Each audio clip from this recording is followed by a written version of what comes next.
मैंने सब कुछ बहुत ही परफेक्टली प्लान किया है। देख लेना, कल सुबह हमारा नया ऑफिस बहुत ही ग्रैंड तरीके से स्टार्ट होगा। और मैम इतना जल्दी ये सब कुछ कैसे होगा? अरे संभाल के, इसमें बहुत ही कीमती सामान है। अगर कुछ भी टूटा तो तुम्हारे पेमेंट में से पैसे काट लूंगी। मैम आप बिल्कुल टेंशन मत लीजिए।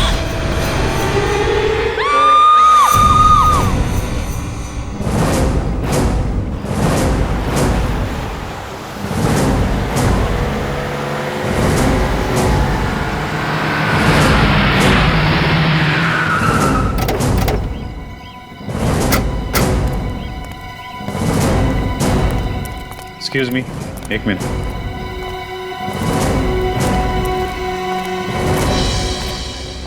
क्या पता चला? सर इसे किसी ने गोली मारी। जरा पलटो बॉडी को। गोली आर पार हो गई है। हाँ सर। किसी ने देखा गोली चलाने वाले को? नहीं सर। अच्छा, गोली की आवाज? नहीं सर, किसी ने आवाज भी नहीं सुनी। गोली चलाने वाले को नहीं देखा, गोली चलने की आवाज नहीं आई, मतलब मारने वाला पूरी तैयारी के साथ आया था। साइलेंसर लगा के मारा है। सर आदमी ऊपर से गिरा है यहाँ पे। वहां ऊपर से? हाँ सर। किसी ने देखा ऊपर से गिरते हुए? हाँ सर, इन लोगों ने। क्या देखा आप लोगों ने यहाँ पे? सर मैं यहाँ खड़े होकर अपने असिस्टेंट से बात कर रही थी और अचानक से ये लाश ऊपर से मुंह के बल यहाँ गिरी।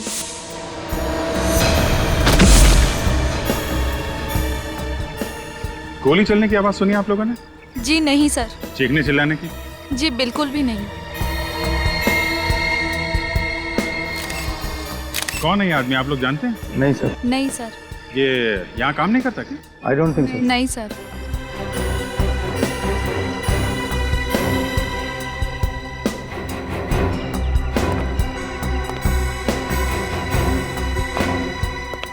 तुम सिक्योरिटी इंचार्ज हो नया के? हाँ साहब, मैं ड्यूटी करता हूँ यहाँ।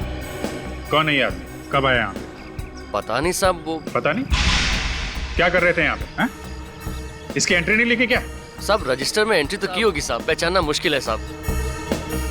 अच्छा, किसी को भागते हुए देखा यहाँ से? नहीं साहब। कोई आईडी वगैरह? सर आईडी वगैरह तो नहीं है। पैंट के अंदर वाली जेब में ये ड्रग्स का पैकेट है। ड्रग्स का पैकेट? सर ये देखिए।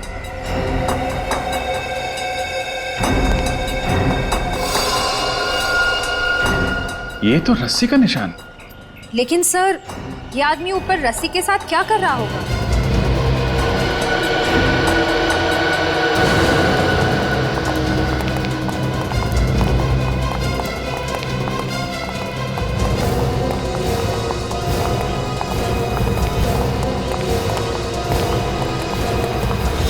सर एक और लाश।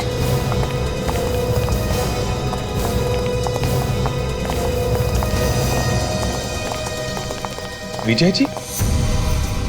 सर आप जानते हैं इन्हें? हाँ, ये एक रिटायर्ड पुलिस ऑफिसर है। पिछले साल ही रिटायर हुए थे। Retired police officer? सर यहाँ क्या करने आए होंगे? सीने पे गोली मारी है। सर इनको भी गोली आर पार हो गई, पहली लाश की तरह। माय गॉड, इनको भी गोली मारी,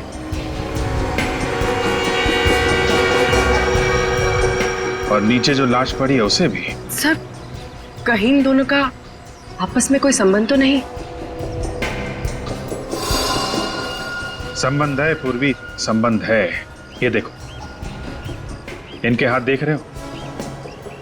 इनके हाथ पे भी वैसा ही रस्सी का निशान है जैसा नीचे वाली लाश पे।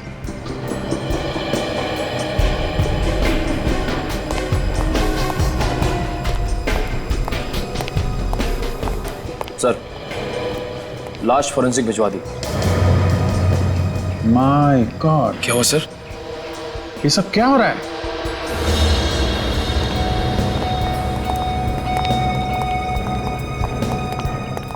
तीन लाशें। सर इसे भी गोली मारी है।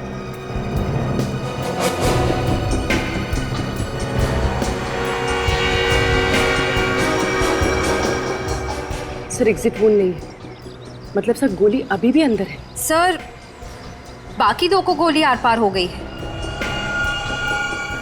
इन्हें नहीं। क्या चक्कर है? सर इसके हाथ पे भी रस्सी के निशान।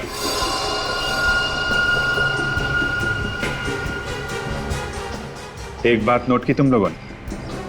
तीनों के हाथ में रस्सी के निशान है, तीनों को गोली लगी है, लेकिन तीनों को गोली अलग अलग जगह पे लगी है। जो आदमी नीचे पड़ा है उसको गोली सीने के निचले भाग पे लगी है, विजय जी को सीने के बीच में, और इस आदमी को गले में। 3 गोलियां 3 अलग अलग जगह पे। सर हो सकता है खूनी 3 अलग अलग लोग हों। हो सकता है, मगर कितनी अजीब बात है, 3 खून हुए हैं यहाँ पे और किसी ने भी खूनी को देखा नहीं। इधर आओ। जी साहब। इन्हें पहचानते हो? साहब ये तो विक्रम जी हैं। विक्रम जी? कौन है ये? इनका ऑफिस नीचे ही है। नीचे ही ऑफिस? जी। निखिल, इसके साथ जाओ और ऑफिस में से किसी को लेके आओ यहाँ पे। सर आइए।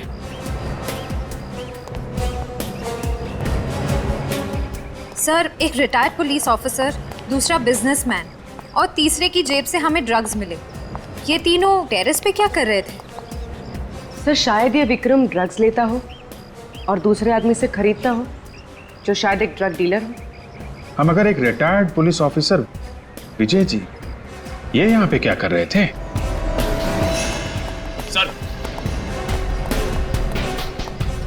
सर ये सुनील जी, विक्रम जी के मैनेजर। किसने मारा इन्हें? सर मुझे खुद भी झटका लगा जब मुझे सिक्योरिटी वाले ने बताया। आज ही ऑफिस आए थे? जी सर, इनफैक्ट विक्रम सर मेरे साथ ही मीटिंग में थे। जब ये आपके साथ मीटिंग में थे तो वो यहाँ कैसे पहुँचे? जी वो तकरीबन 1 बजे सिगरेट पीने के लिए ऊपर आए थे। ये सिगरेट पीने हमेशा यहीं पे आते थे? जी। अच्छा, जब ये निकले थे तो इनके साथ में कोई और आदमी था या अकेले थे? जी नहीं, कोई नहीं था। कोई भी नहीं था? नहीं। सर हो सकता है विक्रम जी ने दोनों को बुलाया हो ऊपर टेरिस पे। हाँ, मगर एक बिजनेसमैन को क्या काम आ पड़ा, एक ड्रग वाले से और एक पुलिस वाले से।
मुझे नहीं आना है। अरे क्या बचपना है फ्रेडी, चलो अंदर।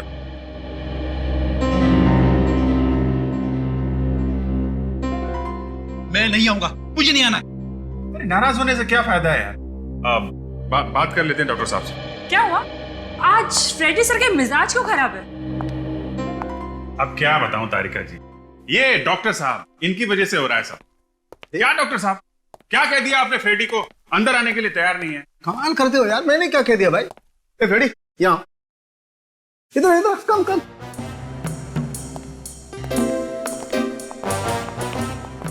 क्यों भाई, क्या बात है? मैंने क्या कहा तुमसे? हाँ, परसों तो आपने कहा था ना, फॉरेंसिक लैब में आना है तो दिमाग का ताला खोल के आना है। वरना आना ही नहीं है। हाँ यार, तो ठीक ही कहा। अरे तुम लैब में आते ही इतने टेढ़े मेढ़े सवाल करने लगते हो तो कहना तो पड़ेगा, इसमें नाराज क्यों होते हो यार? अरे जाने दीजिए डॉक्टर साहब, कभी कभी ऐसे केस आ जाते हैं कि दिमाग में टेढ़े मेढ़े सवाल उठने लगते। अब इस केस में लीजिए, तीन लोगों को गोली लगी है, लेकिन अभी तक ये पता नहीं चल रहा है कि गोली चली कहां से। हवा में से। क्या? हवा में से? हाँ, और इन तीनों की मौत एक ही गोली से हुई है। क्या? एक ही गोली से? हाँ अभिजीत, तीनों को एक ही गन से और एक ही बुलेट से मारा गया है। हवा में से गोली चली, एक गोली से 3 लोग मर गए। तीन लोग मर गए। अरे ये कैसे हो सकता है सर? फिर आप कहेंगे कि फ्रेडी टेढ़े मेढ़े सवाल पूछता रहता है। अरे नहीं फ्रेडी, एक बार तो वाकई इस सवाल ने मेरी भी खोपड़ी घुमा दी थी, लेकिन बाद में दिमाग लगाया और घाव को अच्छी तरह से देखा तो समझ में आया। घाव देख के? क्या क्या समझ में आया? हमें भी तो समझाइए। मैं बताता हूँ। ये देखो, इसके घाव को देखो। इस आदमी को गोली यहाँ सीने पर लगी है। वो तो साफ दिखाई दे रहा है। अरे यार, पहले पूरी बात सुन लेनी चाहिए सचिन। हाँ, अगर ये दिखाई दे रहा है तो ये भी तो दिखाई दे रहा होगा कि इसे यहाँ सीने से काफी ऊपर गोली लगी। और ये देखो, इस आदमी को गोली गर्दन पर लगी। तो ये अभिजीत, ये तीनों लोग एक ही लाइन में खड़े हुए थे, आगे पीछे। और ये पहला वाला आदमी खूनी से करीब 1.5 से 2 फीट की दूरी पर था और खूनी ने गोली नीचे से चलाई। यूं। लो, फिर से बम फोड़ दिया। अरे डॉक्टर साहब, मेरा नहीं, फ्रेडी का तो ख्याल करो। साफ साफ बताओ, कहना क्या चाहते हो? मैं जो कहना चाहता हूं वो आप लोगों को दिखाता हूं। आइए फ्रेडी, आजा।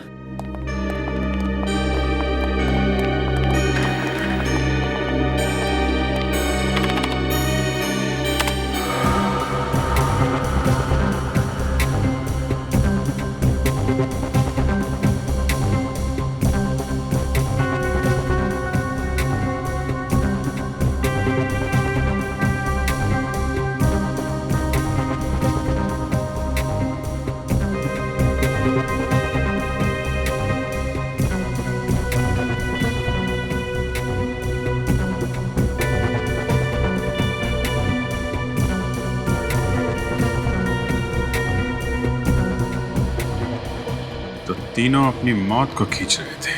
सर, मेरी समझ में ये नहीं आ रहा है कि उन तीनों मरने वालों का आपस में कनेक्शन क्या है।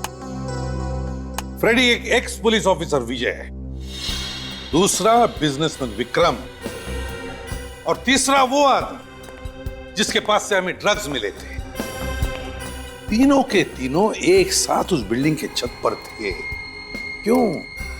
कोई ना कोई कनेक्शन तो जरूर होगा ना उस तीनों के बीच में, इसीलिए तो वहां उस छत पर थे एक साथ। सर, ड्रग्स का चक्कर हो सकता है, शायद वहां कोई ड्रग डील हो रही हो। अगर ऐसा है तो फिर वो एक्स पुलिस ऑफिसर वहां पे कर क्या रहा था? हो सकता है वो एक्स पुलिस ऑफिसर उस ड्रग का गैंग मेंबर हो, या फिर ये भी हो सकता है कि वो किसी का पीछा कर रहा हो। लेकिन हमें पता लगाना चाहिए उस तीसरे आदमी का, वो तीसरा आदमी जिसके पास से वो ड्रग्स मिले थे, वो कौन है? मगर सर, उन तीनों को इतनी प्लानिंग करके मारा किसने होगा? मारा जिसने भी हो, पर वो वहां शायद सिर्फ एक को मारने आया होगा और बाकी के दोनों बस गेहूं में घुन की तरह पिस गए। हाँ रजत, हो भी सकता है और नहीं भी, लेकिन एक बात पक्की है कि उन तीनों के हाथों पर रस्सी के निशान थे। रस्सी के तीनों के तीनों करने क्या गए थे रस्सी के साथ बिल्डिंग के छत पर? चक्कर क्या है रस्सी का? एक बात और, विक्रम के मैनेजर ने हमने बताया था कि उसने कभी भी विक्रम के मुंह से विजय का नाम नहीं सुना था। मतलब विक्रम विजय को जानता नहीं था, है ना? जी सर। हो सकता है विजय विक्रम को जानता हो, तो पता लगाओ। देखो देखो क्या संबंध था विजय और विक्रम के बीच में, क्या संबंध था?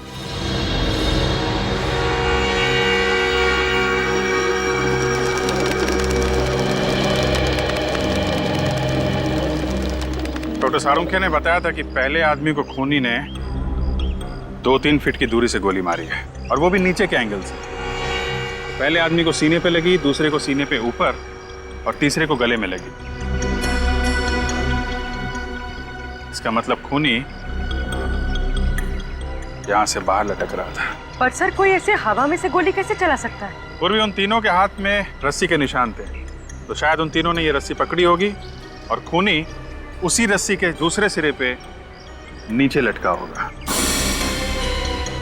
और सर खूनी रस्सी से लटका क्यों होगा? और अगर लटका था तो वो तीनों रस्सी खींच क्यों रहे थे? उसकी मदद क्यों कर रहे थे? शायद उन्हें मालूम नहीं होगा कि नीचे लटका हुआ आदमी खूनी है और उनकी जान लेने वाला है। उसने मदद मांगने के बहाने से इन तीनों को यहाँ बुलाया और नीचे लटक के उनको गोली मार दी। लेकिन सर उसने बिल्डिंग से लटकने के लिए वजह क्या बताई होगी? बिल्डिंग से बाहर लटकने की क्या वजह हो सकती है? बिल्डिंग से कौन आदमी बाहर निकले? वही जो साफ सफाई का काम कर रहा हो, बिल्डिंग का काम कर रहा हो या फिर पेंटिंग का काम कर रहा हो। शोभा जी, क्या विजय जी किसी बात को लेकर परेशान थे? जी ऐसी तो कोई बात नहीं है, हाँ मगर अपने पुराने केस को लेकर थोड़ा एक्साइटेड थे। एक्साइट थे? किस केस को लेकर? जी ये तो मुझे पता नहीं है, क्योंकि काम की बातें वो मेरे साथ डिस्कस नहीं करते थे। जी विजय जी किसी विक्रम नाम के आदमी को जानते थे? ये नाम तो मैंने उनके मुंह से कभी नहीं सुना। कल घर से निकलने से पहले उन्होंने कुछ कहा था आपको, या फिर बताया हो कि वो कहाँ जा रहे हैं? जी बताया तो कुछ नहीं, लेकिन हाँ निकलने से पहले एक फोन आया था। फोन मोबाइल पे आया था या लैंडलाइन पे? जी वो लैंडलाइन पर। ये फोन कितने बजे आया होगा? यही 12 साढ़े 12 के करीब। फ्रेडी चेक करो, देखो 12 से 12:30 के बीच किस नंबर से फोन आया था।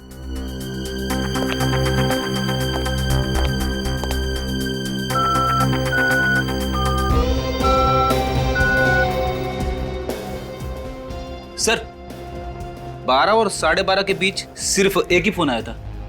कोई लैंडलाइन नंबर है? फोन करो उस लैंडलाइन पे, देखो कहाँ का नंबर है। यस।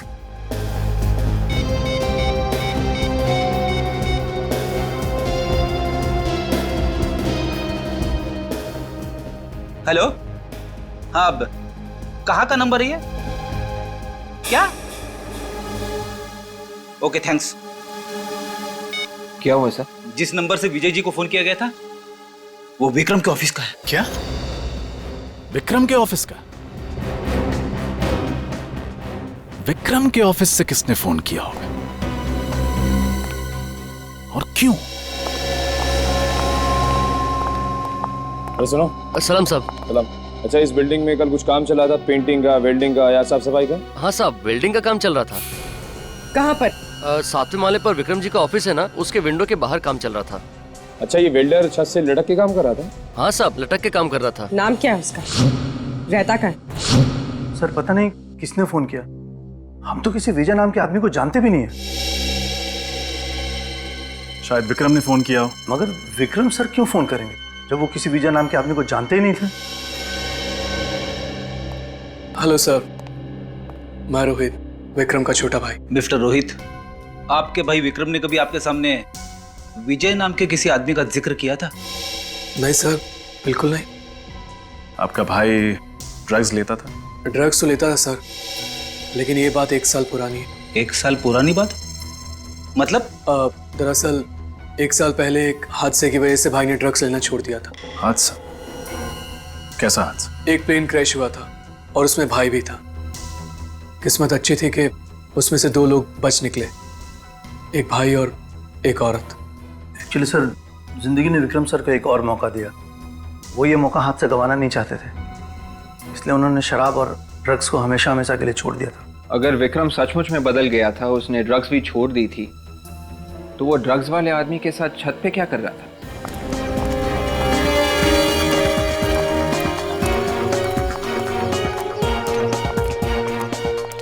सर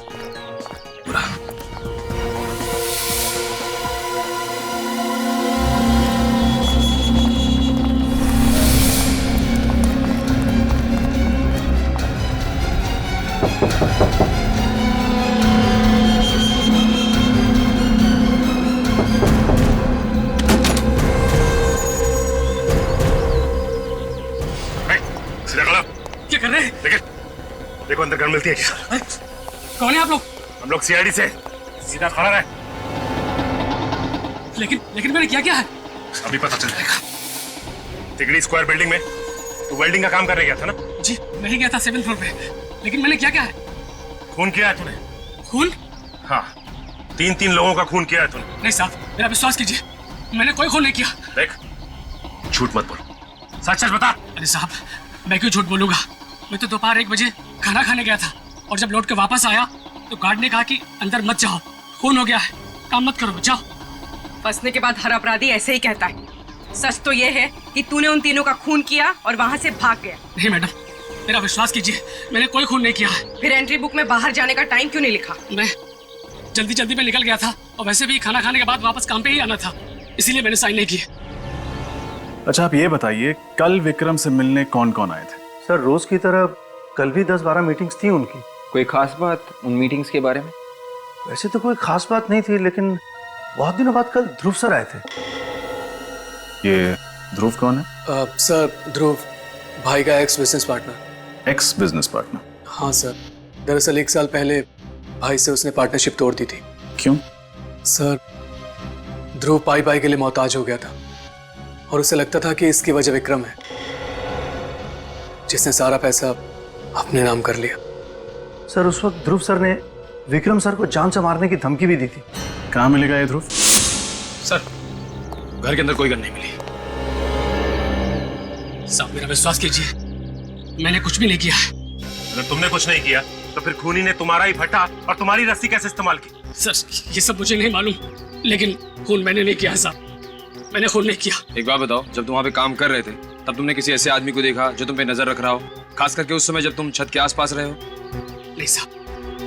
अगर ये सच कह रहा है तो इसका मतलब यह है कि इसके जाने के बाद 1 बजे खूनी वहां पे आया और इसी की रस्सी और इसी का फट्टा इस्तेमाल किया और इसके आने से पहले खून करके वहां से निकल गया। अच्छा तुमने वहाँ कुछ ऐसा देखा या सुना जो तुम्हें अजीब सा लगा? मैडम 7th फ्लोर की खिड़की के बाहर में वेल्डिंग कर रहा था कि मुझे अचानक अंदर से कुछ गिरने की आवाज आई।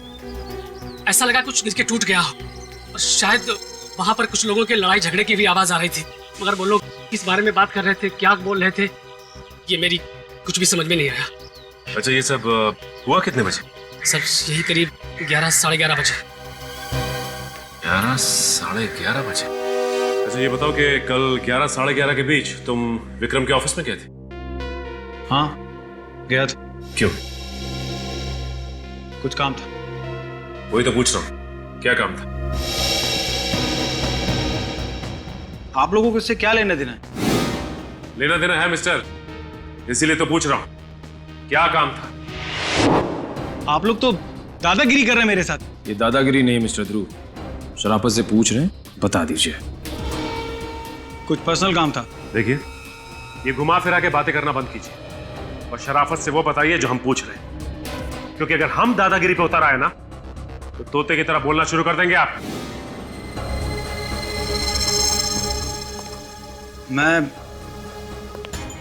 मैं विक्रम से कुछ काम की बातें करने गया था। बात करने गए थे या जान से मारने की धमकी देने गए थे? धमकी? मैं भला उसको धमकी क्यों दूंगा? तो फिर तुम दोनों के बीच में झगड़ा किस बात पे हुआ? सर वो झगड़ा नहीं था, एक मामूली सा आर्ग्यूमेंट था। अच्छा मामूली सा आर्ग्यूमेंट था? हा? ये तो काफी महान इंसान मालूम होता है। आपके लिए चीखना चिल्लाना, चीजों को तोड़ देना, ये सब एक छोटी सी आर्ग्यूमेंट। मैं सच कह रहा हूं, मेरा यकीन कीजिए, हमारी बहस जरूर हुई थी लेकिन उसके बाद सुलह भी हो गई थी। सुलह नहीं हुई थी, बल्कि उस मामूली कहा सुनी के बाद तुमने उसका खून कर दिया। देखिए मैडम, मैं मानता हूं कि मेरा विक्रम के साथ आर्गुमेंट हुआ था और मैंने गुस्से में वाद भी तोड़ा था, लेकिन इसका मतलब ये तो नहीं कि मैं उसका खून कर दूंगा। फिर किसने किया खून? मुझे नहीं मालूम सर, विक्रम मेरा दोस्त था, मैं भला उसका खून क्यों करूंगा? दोस्त? मगर विक्रम के साथ तुम्हारी पार्टनरशिप टूटे हुए 1-1.5 साल हो गए ना, और तुमने कसम भी खाई थी कि तुम उसे बर्बाद कर दोगे। वाह क्या दोस्ती है। लेकिन वो तो काफी पुरानी बात है और कभी गुस्से में कह दिया होगा। तो फिर तुम्हारी विक्रम के साथ कहां सुनी किस बात पे हो गई थी? सर मैं विक्रम के ऑफिस अपना कंपनसेशन लेने गया था, जो कि मुझे हर कीमत पर चाहिए था, मगर क्या? मगर सर विक्रम ने कंपनसेशन देने के लिए साफ इनकार कर दिया। उल्टा वो तो मुझे अपने ऑफिस से बाहर निकालने की बात करने लगा। फिर क्या हुआ? फिर सर मैंने विक्रम को उसके किए हुए सारे फ्रॉड याद दिलाए। वो तुरंत मेरे सारे नुकसान की भरपाई करने को तैयार हो गया। भरपाई करने को तैयार हो गया? हाँ सर, उसने चेक भी काट के दिया मुझे। चेक दिखाओ। हाँ सर। सर इससे पहले मैंने कई बार विक्रम को उसके फ्रॉड की याद दिलाई, लेकिन हमेशा वो पैसे देने में आनाकानी करता रहा। फिर इस बार कैसे उसने चेक काट कर दे दिया? सर मैं खुद भी बड़ा हैरान हूं कि ये सब कैसे हो गया। कहीं विक्रम बदल तो नहीं गया? ये देखिए सर, विक्रम के साइन भी है। ये भी तो हो सकता है कि ये चेक तुमने विक्रम से जबरदस्ती लिया। सर अगर जबरदस्ती करनी होती तो काफी पहले कर चुका होता। अच्छा, कल दोपहर 1 से 2 बजे के बीच में तुम कहाँ थे? मैं एक बिजनेस मीटिंग में था। आप चाहें तो पूछ सकते हैं। वो तो हम पूछ ही लेंगे, लेकिन आप ये बताइए कि आपने विक्रम के आसपास ऐसा कुछ देखा या सुना जो अजीब सा लगा? हाँ सर, मैं जब विक्रम के ऑफिस से बाहर निकल रहा था तो मैंने विक्रम को किसी से फोन पे बात करते हुए सुना था। क्या बात कर रहा था? सर वो बड़ी टपोरी लैंग्वेज में बात कर रहा था। लेकिन वो बात किससे कर रहे थे?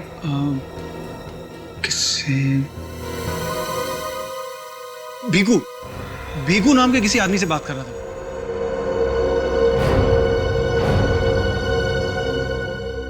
भीकू? सर मैंने ध्रुव का बयान क्रॉस चेक किया, वो सच कह रहा है। 1 और 2 बजे के बीच में वो अपने ऑफिस में एक बिजनेस मीटिंग ही अटेंड कर रहा था। मतलब विक्रम का जब खून हुआ तब ध्रुव अपने ऑफिस में बिजनेस मीटिंग अटेंड कर रहा था, तो फिर विक्रम का खून किया किसने? जबकि ध्रुव के अलावा विक्रम का कोई दुश्मन था ही नहीं। सर। आर्यन, क्या पता चला भीकू के बारे में? सर ये भीकू कुछ साल पहले तक अपने एरिया का मंझा हुआ गुंडा था, छोटे मोटे क्राइम्स करता था, लेकिन पिछले कुछ साल से वो ड्रग सप्लाई करने लगा था और सिर्फ अमीर लोगों को अपने ड्रग्स बेचता था। अच्छा, एक और ड्रग डीलर? सर जब मैंने भीकू की सारी डिटेल्स निकाली तो मुझे एक झटका लगा। कैसा झटका? सर भीकू के फिंगरप्रिंट्स उस तीसरी लाश से मैच करते हैं। वो लाश जिसके पॉकेट में हमें ड्रग्स मिले। भीकू के फिंगरप्रिंट्स उस तीसरी लाश के साथ मैच करते हैं, तो इसका मतलब है वो लाश भीकू की है। भीकू की। तो फिर ये भीकू कर क्या रहा था विजय और विक्रम के साथ उस बिल्डिंग के छत पर? ये नहीं हो सकता। मेरे पति की मौत नहीं हो सकती। वो नहीं मर सकते। ये देखिए, संभालिए अपने आप को, हिम्मत रखिए। ये लीजिए, पानी पीजिए।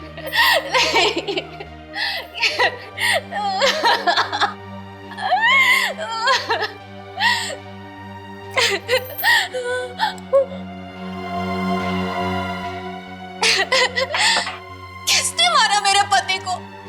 कौन है? कौन है? मैं उसे नहीं छोड़ूंगी। देखिए, हम भी ढूंढने की कोशिश कर रहे हैं कि खूनी कौन है। आपने कभी विक्रम का नाम सुना? जी नहीं, मैं विक्रम को नहीं जानती। देखिए प्लीज ध्यान से सोचिए, आपके पति भीकू ने कभी भी विक्रम के बारे में जिक्र किया था? जी नहीं। आप कम से कम ये तो जानती होंगी कि भीकू ड्रग्स का धंधा करता था। जी ड्रग्स का धंधा करते थे। पिछले 7-8 महीने से वो एकदम सुधर गए थे। सुधर गए? अब ये अचानक कैसे सुधर गया भीकू? जी वो ड्रग्स डीलर की जिंदगी से बहुत तंग आ गए थे। तंग आ गया था या कोई और बात थी? जी वो तो मैं नहीं जानती कि कोई और बात थी या नहीं, मगर उन्होंने मुझसे कहा था कि अब हमें ये सब करने की कोई जरूरत नहीं है। इसलिए क्यों? ऐसा क्या मिल गया था भीकू को जो वो गलत धंधे छोड़ने को तैयार था? उन्हें हर हफ्ते एक अच्छी खासी रकम मिल जाती थी जिसमें हम लोग आराम की जिंदगी जी लेते थे। अच्छी खासी रकम, वो भी हर हफ्ते? कहाँ से आते थे ये पैसे? जी वो मुझे नहीं मालूम, पर वो हर हफ्ते एक पैसों का पैकेट लेकर आते थे। पैसों का पैकेट? ये पैकेट होंगे आपके पास? जी। जरा दिखाएंगे कैसे हैं ये पैकेट? जी। भीखू जैसे आदमी को अचानक इतने सारे पैसे मिलना, कहीं ऐसा तो नहीं कि उसने ड्रग्स का धंधा छोड़ के कोई और गलत काम शुरू कर दिया हो सकता है विवेक, चोर चोरी से जाए, हेरा फेरी से नहीं।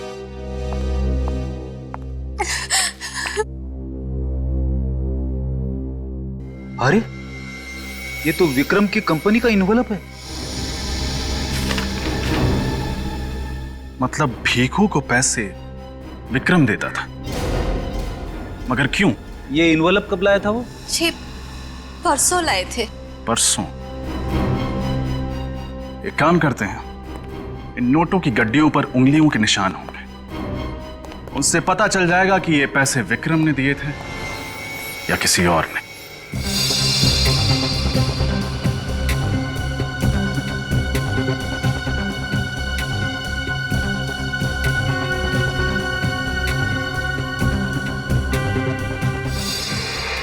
ये क्या? नोटों के बंडलों के ऊपर रघु की उंगलियों के निशान?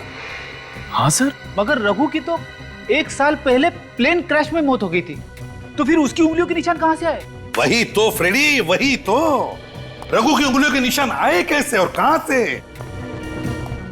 इसका एक ही मतलब हो सकता है कि उस प्लेन क्रैश में रघु की मौत हुई नहीं, रघु बच गया रघु। वरना एक दिन पहले लाए हुए नोटों के बंडलों पर उसकी उंगलियों के निशान आएंगे कहां से? रघु बच गया उस प्लेन क्रैश में, रघु बच गया। लेकिन उस प्लेन क्रैश में विक्रम भी तो था। उस प्लेन क्रैश में विक्रम भी तो था ना, वो भी तो बच गया था। हाँ सर, उस प्लेन क्रैश में 2 ही लोग बचे थे, एक औरत और दूसरा ये विक्रम। एग्जैक्टली, वही तो। कैसे? मेरा तो दिमाग घूम गया सर। अब उस प्लेन क्रैश में सिर्फ एक आदमी बचा था। रघु अगर जिंदा था तो विक्रम की मौत हो जानी चाहिए थी ना। मगर सर विक्रम की लाश तो हमें उस बिल्डिंग की छत से मिली थी। सब समझ में आ रहा है, सब समझ में आ रहा है। वे एक काम करो, रघु की उंगलियों के निशान विक्रम की लाश की उंगलियों के निशान के साथ मैच करके देखो, सब साफ हो जाएगा। Yes sir. देखो,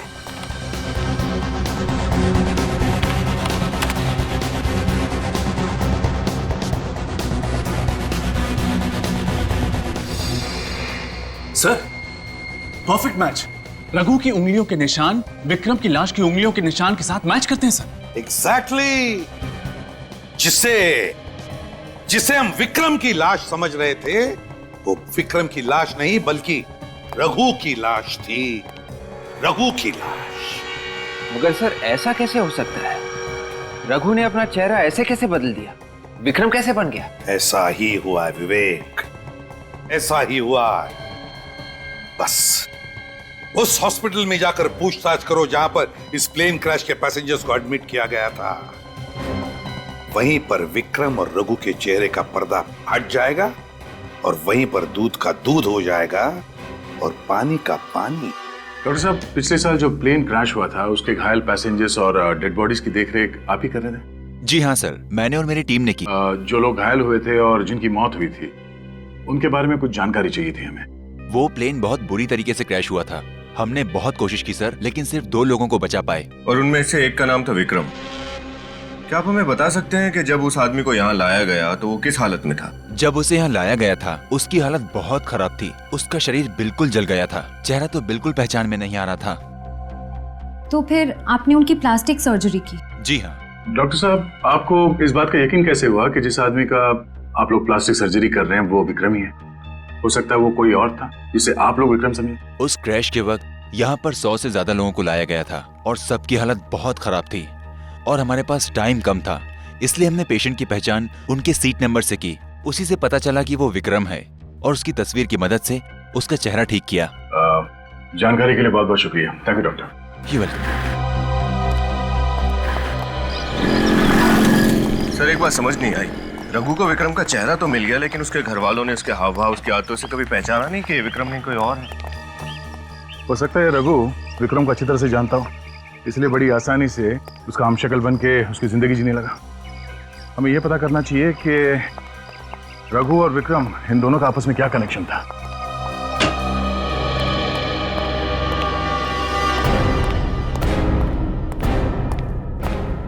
सर, हाँ, रघु और विक्रम एक दूसरे को जानते थे। क्या? यस सर, रघु एक गैंगस्टर था और विक्रम के बिजनेस के लिए छोटे मोटे गैर कानूनी काम करता था। और सर, रघु की फ्लाइट की टिकट भी विक्रम की कंपनी ने बुक की थी।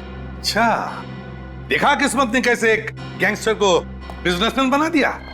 और मौके का फायदा उठाते हुए रघु चुपचाप विक्रम की जिंदगी जीने लगा।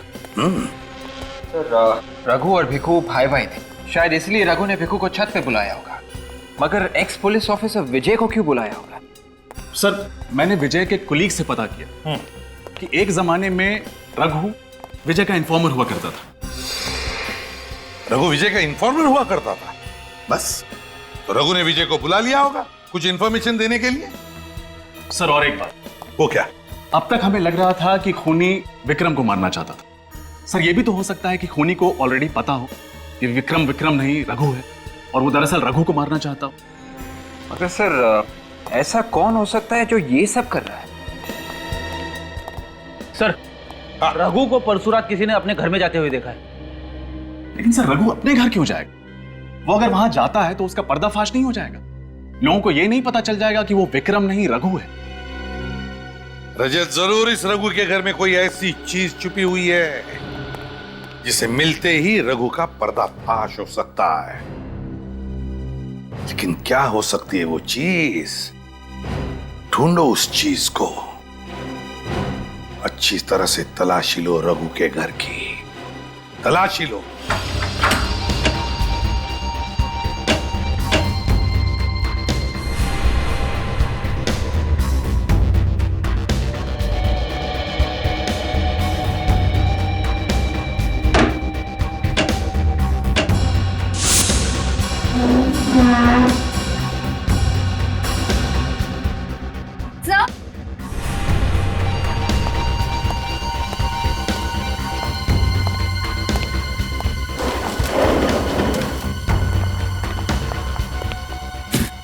सर, इतने बड़े पैकेज में क्या हो सकता है? खोल के देखते हैं।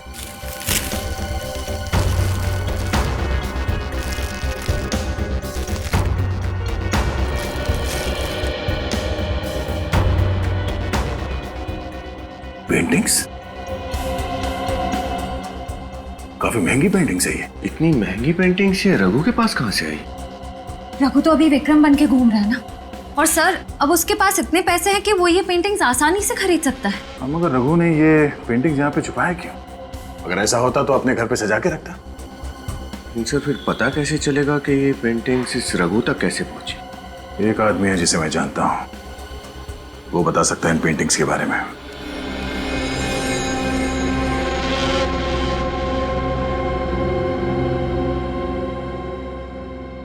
ये देखो, रॉको, एक बहुत ही महान इटालियन पेंटर जिसने ये पेंटिंग बनाई। अरे वाह सर, मुझे पता नहीं था आपकी पेंटिंग्स में इतनी दिलचस्पी है। हाँ, जब कभी टाइम मिल जाता है। वैसे ऐसा होता बहुत कम है, मेरे भी हॉबीज हैं। दया के पेंटिंग में इंटरेस्ट लेने का श्रेय थोड़ा बहुत मुझे भी जाता है। नमस्ते। नमस्ते। ये संजीव जी हैं, world art expert. Sanjeev ji, यही है वो पेंटिंग जिसके बारे में मैंने आपसे बात की। हाँ जी, तो बड़ी कीमती पेंटिंग्स है। इसको रशिया के पेंटर मैरो सामा ने बनाई थी। इनकी कीमत तो करोड़ों में है। इन पेंटिंग्स को लंदन के साउथ में ऑक्शन में बेचा गया था और मैं वहाँ था। आप बता सकते हैं कि ये पेंटिंग्स किसके नाम पे खरीदी गई थी? इनको खरीदने वाला और कोई नहीं, इंडिया के मशहूर आर्ट कलेक्टर यशवंत जी थे। सर, ये यशवंत जी विक्रम के मामा हैं। यशवंत विक्रम के मामा हैं? और संजीव जी, आपने ये क्यों कहा कि यशवंत आर्ट कलेक्टर थे? क्योंकि थे, अब नहीं है। आज से 3 साल पहले आर्म रॉबरी में उनको मार दिया गया था और उनका सारा कलेक्शन लूट के ले गए थे। अगर उनका सारा आर्ट कलेक्शन लूट लिया गया तो फिर ये पेंटिंग्स रघु को कहां से मिली? सर, विक्रम के चाचा यशवंत के घर से जो पेंटिंग चोरी हुई थी, उनका मर्डर हुआ था, उस केस की फाइल।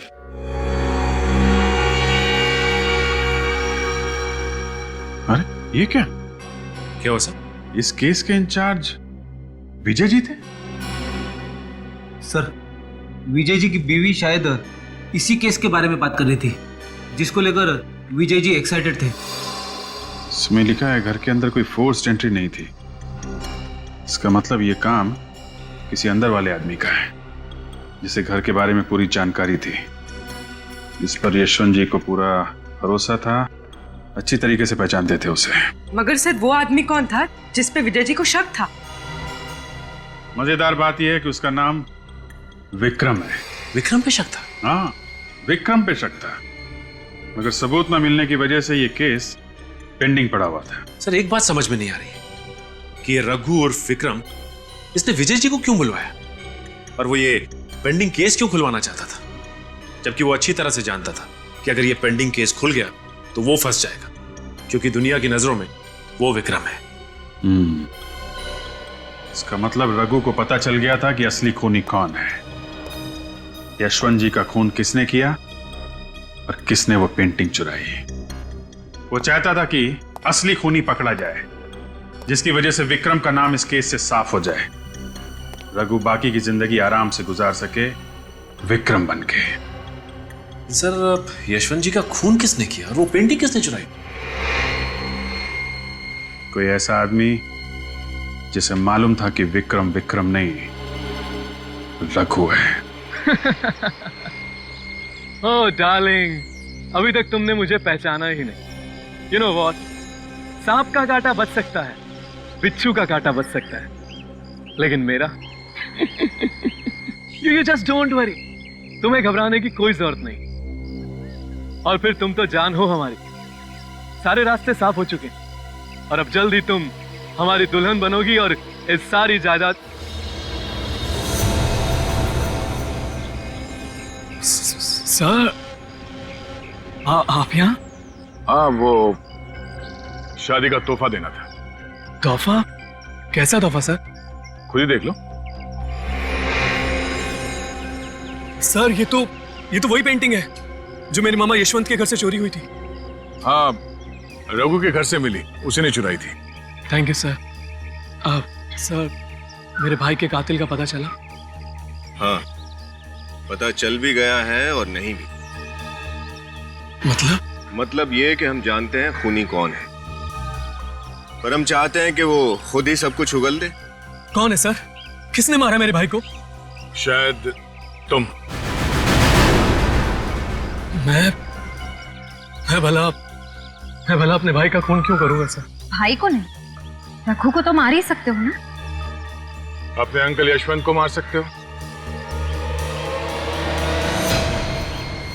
अब जब तुम्हें पता चली गया है तो कोई बात नहीं। पागलपन छोड़ो, गन नीचे करो। मैं खुद को गोली मार लूंगा। ठीक है, तुझे मरने का इतना ही शौक है तो मार ले अपने आप को गोली। हाँ, वैसे भी तुझे फांसी तो चढ़ना ही है, 4 खून किया तुमने। मार गोली अपने।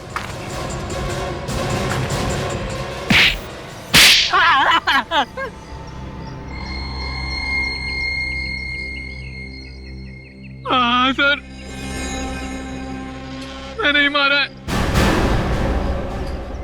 अपने मामा यशवंत को और उन तीनों को भी। क्यों मारा अपने अंकल यशवंत को? मैं अपने मामा को नहीं मारना चाहता था सर, लेकिन उन्होंने मुझे वो पेंटिंग्स चुराते हुए देख लिया। और कहीं वो पुलिस को ना बता दे, इसलिए तुमने उन्हें अपने रास्ते से ही हटा दिया।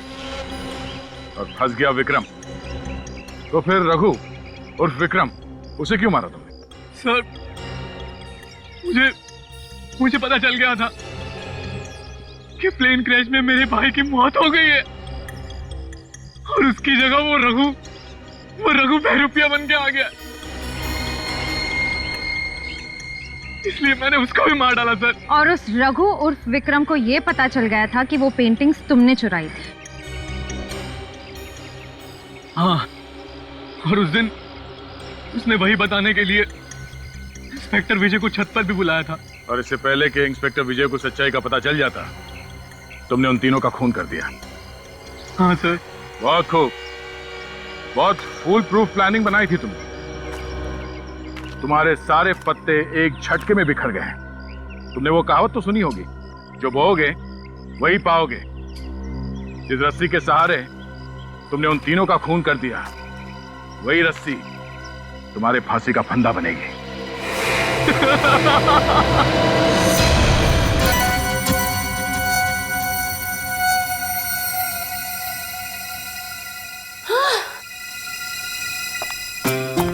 अगर अब ये बिल्डिंग वालों ने लिफ्ट ठीक नहीं कराई ना, सच में नौकरी छोड़ दूंगी मैं। 8वां माला और चलता है, कैसे समझ में आएगा इन लोगों को।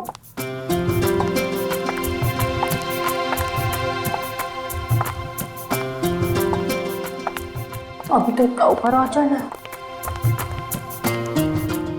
अरे शंपा, कल कैसे बर्तन साफ किए थे तूने? दाग तो सब वैसे के वैसे थे।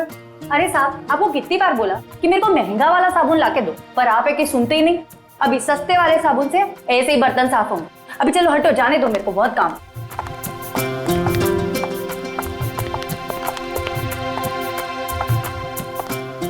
पहुंच गए।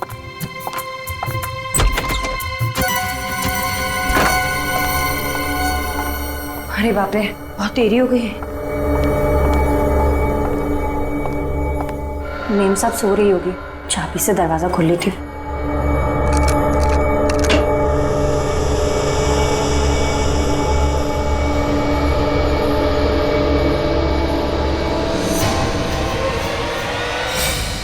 यहाँ कहाँ से आ गई?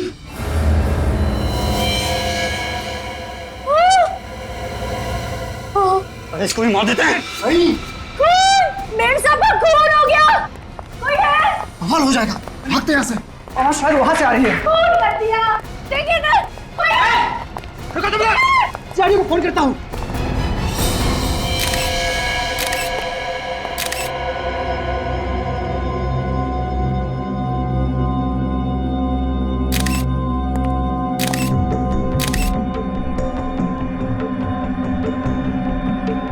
गोली कान के पीछे मारी गई है। चाहते तो गोली सीने पे भी मार सकते थे, कान के पीछे गोली क्यों मारी? हम कोई प्रोफेशनल खूनी नहीं है सर, निशाना चूक गया। क्यों मारा निष्ठा को? निष्ठा हमारी कजिन थी। निष्ठा आप लोगों की कजिन थे, तो फिर मारा किस लिए? अगर नहीं मारते तो और क्या करते सर, और कोई चारा भी तो नहीं था हमारे पास। आ रही हूँ। आई। अरे तुम लोग आ गए, मैं तुम लोग का ही इंतजार कर रही थी। आओ। खुश लग रही है निष्ठा। इतने पैसे मिलने के बाद तो कोई भी खुश होगा। अरे मैं तो मजाक कर रहा था। अरे देखे तो सही, निष्ठा दीदी ने खाने में क्या बनाया है। इतनी तकलीफ उठाने की क्या जरूरत थी निष्ठा? इसमें तकलीफ की क्या बात है? तुम लोग इतने सालों बाद घर आए हो, थोड़ी खातिरदारी तो बनती है। वो तो है, वैसे भी पैसों के लिए रिश्ते थोड़ी तोड़ जाते हैं। ये बात तुमने 16 ने सच कही। पैसे रिश्तों से ज्यादा अहम थोड़ी ना है। अगर तुम वाकई ये सोचती हो कि पैसे रिश्तों से ज्यादा अहमियत नहीं रखते हैं, तो हमें हमारा हिस्सा क्यों नहीं दे देती हो? हिस्सा? कौन सा हिस्सा? अब तो कोर्ट भी मान चुका है कि तुम लोगों का उस जमीन में कोई हिस्सा नहीं है। कोर्ट तो ना समझ है, फैसला तो हम करेंगे। कैसा फैसला? अभी पता चल जाएगा, अभी और इसी वक्त। मतलब तुम लोग नाटक कर रहे थे? तुम लोग यहाँ मुझसे सुलह करने नहीं, बल्कि मुझसे मेरा हक छीनने आए हो। तुम्हारा हक? उस प्रॉपर्टी पे सिर्फ तुम्हारा हक नहीं है, हम सबका बराबर का हिस्सा है उसमें, समझी? नहीं, तुम लोग मुझे डरा धमका के मुझसे मेरी जमीन नहीं छीन सकते। तुम्हें मार कर तो छीन सकते हैं ना। देखो मैं चिल्लाऊंगी। भागने की कोशिश मुझे जाने दो। निष्ठा, बाय बाय। इसकी लाश को ठिकाने लगाना पड़ेगा। शर्म आनी चाहिए तुम लोगों को। थोड़ी सी दौलत के लिए अपने खून के रिश्ते की मर्यादा भूल गए। हमें क्या पता था कि हम लोग पकड़े जाएंगे? अगर हमें पहले पता होता कि सीआईडी की गिरफ्त में आ जाएंगे तो ये गुनाह कभी ना करते। तो ये सब अच्छा काम आप लोग कानून के डर से करते हो? हाँ? अपने अंदर की ज़मीर की कोई आवाज नहीं आती?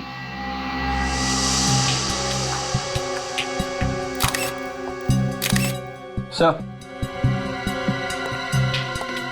ये देखिए गोली यहाँ पे।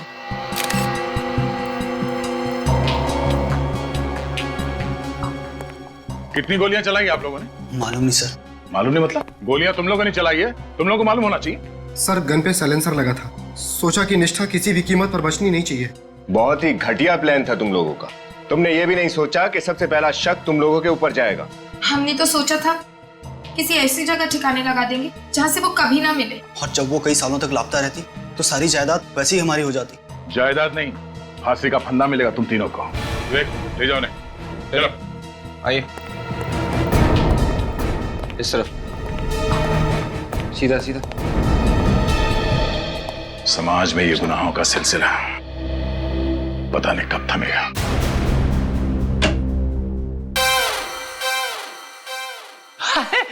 सालुंके साहब, आप इतने परेशान क्यों हैं?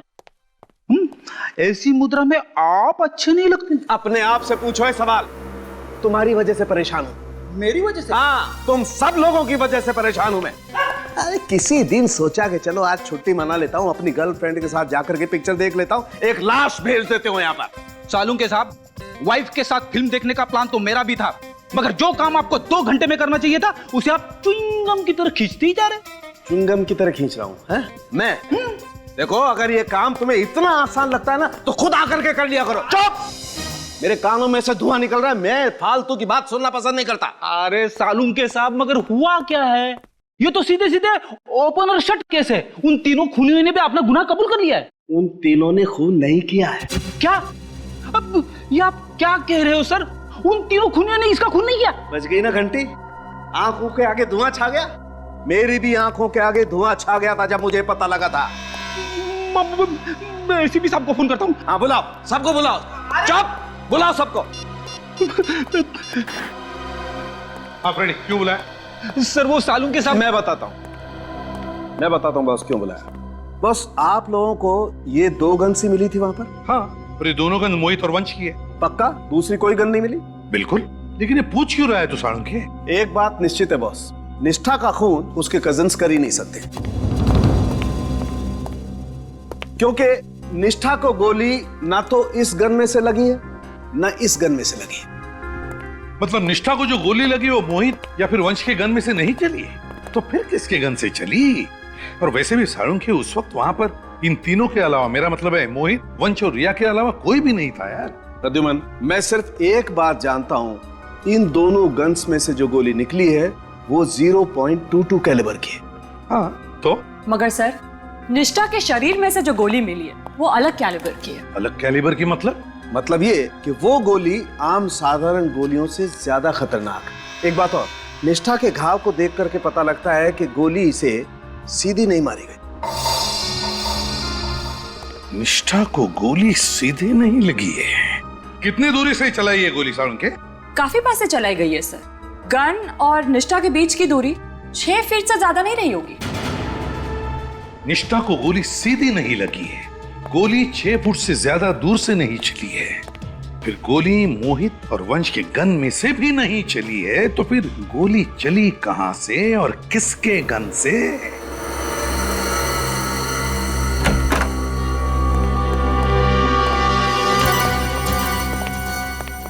एक बात तो साफ है कि निष्ठा को लगी गोली आप लोगों के गन से नहीं चली है, किसी और गन से चली है। आप लोग अभी सोच के बताइए कि उस दिन यहाँ पे एग्जैक्टली हुआ क्या था। सर, निष्ठा यहाँ खड़ी थी और मैंने उसे पीछे से पकड़ रखा था। हाँ सर, मैंने भी इन तीनों को मेम साहब की लाश के साथ इधर ही देखा था। अच्छा, आप लोग भी उसी पोजीशन में खड़े हो जाइए जहां से आप लोगों ने निष्ठा पे गोली चलाई थी। चलिए। सर, हम लोग यहाँ ऐसे बिल्कुल यहाँ पर सर हम लोग खड़े हुए थे। निष्ठा की बॉडी गिरी थी यहाँ पे और गोली उसके दाएं तरफ गर्दन के नीचे है। गोली यहाँ दीवार की तरफ से तो चल नहीं सकती, गोली आई कहां से?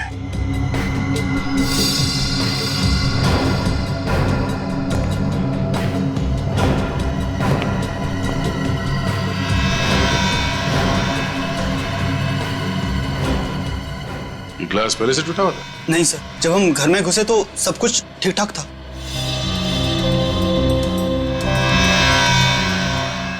गोली के टकराने का निशान है। गोली शायद यहां से आई है, बाहर से, और यहां पे इस ग्लास से टकराई, यहां दीवार पे टकराई और फिर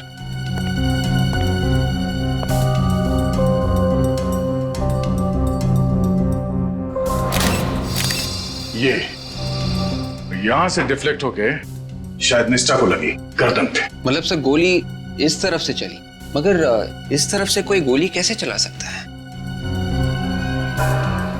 हो सकता है वो खूनी यहां ग्रिल पे कहीं लटकाओ या फिर यहाँ भी छुप सकता है। और सर अगर वो खूनी यहाँ पे छुपा हुआ था तो उसे इस मेन दरवाजे से भागना पड़ता। और अगर ऐसी बात है तो इनमें से कोई ना कोई उसे जरूर देख लेता, मगर ऐसा हुआ ही नहीं है। ये देखो, ये गमला भी टूटा हुआ।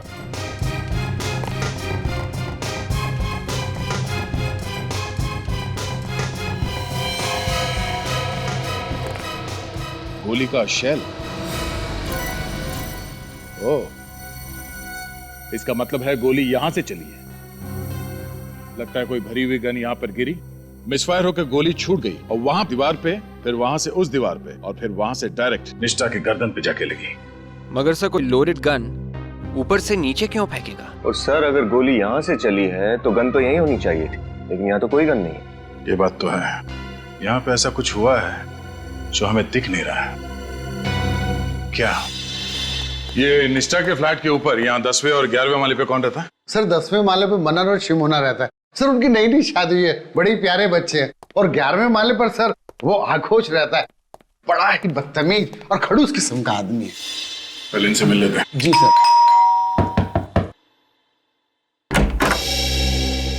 अरे सेक्रेटरी साहब आप? शिमोना जी, मैंने आपको डिस्टर्ब तो नहीं किया ना? नहीं नहीं, आइए आइए आइए सर, हम तो बस ऐसे ही बैठे थे। आप तो जानते हैं सीआईडी से हैं। हाँ, कल देखा तो था यहाँ आते हुए। निष्ठा के साथ बहुत बुरा हुआ सर। हम आपके घर की तलाशी लेना चाहते हैं। तलाशी? हमारे घर की क्यों? अरे भाई, घबराने की कोई बात नहीं है, बस तहकीकात है। तहकीकात? कैसी तहकीकात सर? कल आप लोगों ने 3 खूनियों को पकड़ा तो था सर। वो तीनों खूनी नहीं है, खूनी कोई और है। कोई और? अच्छा ये बताइए, कल दोपहर 3 और 4 बजे के बीच आप कहाँ थे? 3 से 4 के बीच? हाँ हाँ, जिस वक्त निष्ठा का खून हुआ था उस वक्त आप कहाँ थे? आप हम पर शक कर रहे हैं? शक नहीं कर रहे हैं, हम पूछ रहे हैं। सर आप सेक्रेटरी साहब से पूछ सकते हैं, हम कल उनके ऑफिस में ही थे। हाँ, ये मेरे ऑफिस में थे। इनके फ्लैट में पानी नहीं आ रहा था और ये चाहते थे कि मैं प्लम्बर को बुलवा के इनके वाटर सप्लाई कनेक्शन को चेक करवाऊं।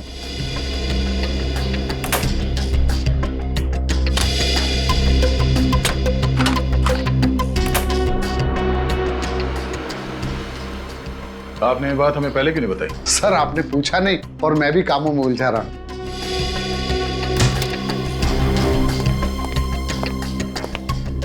सर घर में कोई भी गन नहीं है। सॉरी आप लोगों को डिस्टर्ब किया। Thanks for the cooperation. Bye.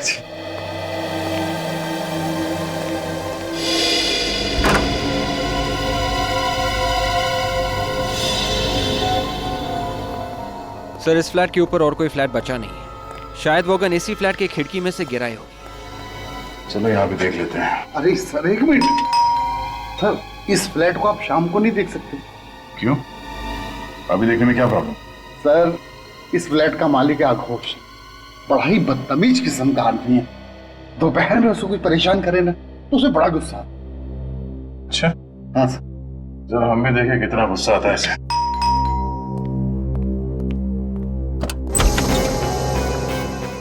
कौन है आप? क्या चाहिए?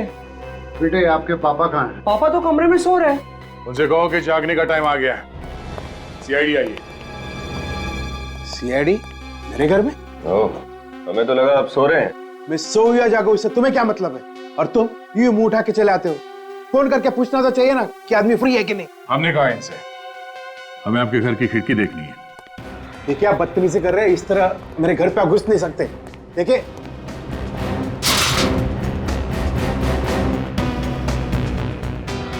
ओह, आपकी खिड़की तो एकदम खुली है, यहाँ से गन नीचे गिर सकती है। आप कहना क्या चाहते हैं? विनीत, विवेक, तलाशी लो। तलाशी किस लिए? अभी बताता हूँ।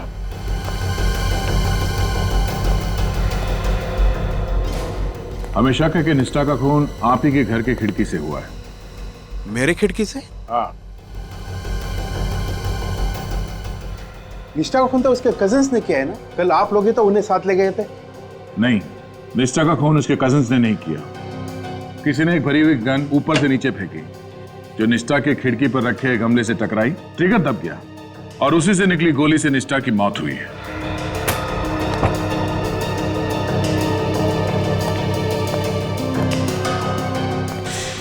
आपको क्या लगता है कि गन मैंने फेंकी थी? मेरे पास कोई गन नहीं है। सर, गन नहीं मिली।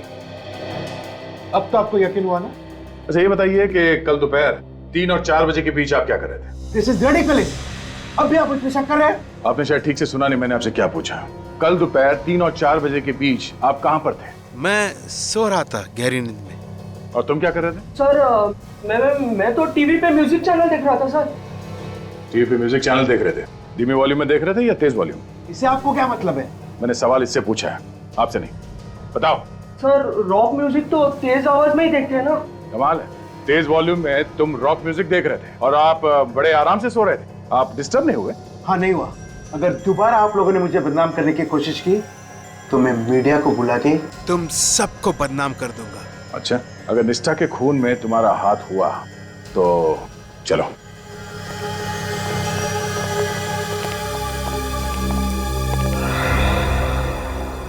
ये घर में से बाप बेटी है या कोई और भी है साथ में? नहीं सर, वाइफ तो तलाक देके पहले ही जा चुकी है।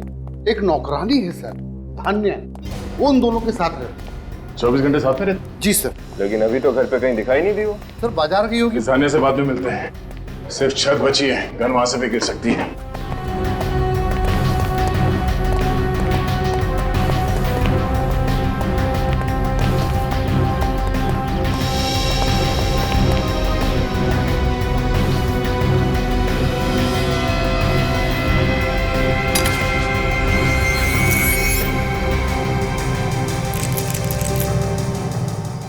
ताला कब से टूटा हुआ? सर 1 हफ्ता हो गया।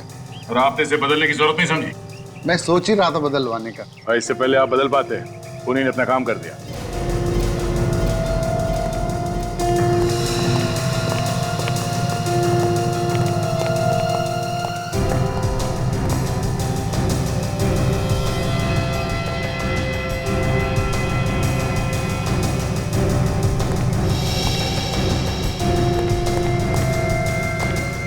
निशान कैसा? 1 मिनट, अब वहीं खड़े रहिए। सर ये तो किसी के पैरों के निशान है। हाँ पैरों के निशान हैं, मगर निशान बने किस चीज से हैं? कुछ चिपचिपा सा है। कमाल है सर, यहाँ छत पे इतने सारे पैरों के निशान हैं मगर सीढ़ियों पे एक भी निशान नहीं मिला। सर सीढ़ियां तो रोज धुलती है ना। और छत? हफ्ते में 1 बार। ये निशान यहाँ इस तरफ दीवार की तरफ जा रहे हैं, मगर ये निशान वापस नहीं आ रहे। शायद वो गन यहीं से नीचे गिरी। निष्ठा की खिड़की यहाँ से दिख रही है, गन शायद यहीं से नीचे गिरी है। मगर सर अगर वो गन निष्ठा की खिड़की में गिरी थी तो हमें मिली कैसे नहीं? लगता है जब निष्ठा की मौत से नीचे भगदड़ मची और लोग इकट्ठा हुए, भीड़ का फायदा उठा के खूनी ने गन गायब कर दी होगी। सर अब सर यहाँ भी एक गोली मिली। निकालो सर।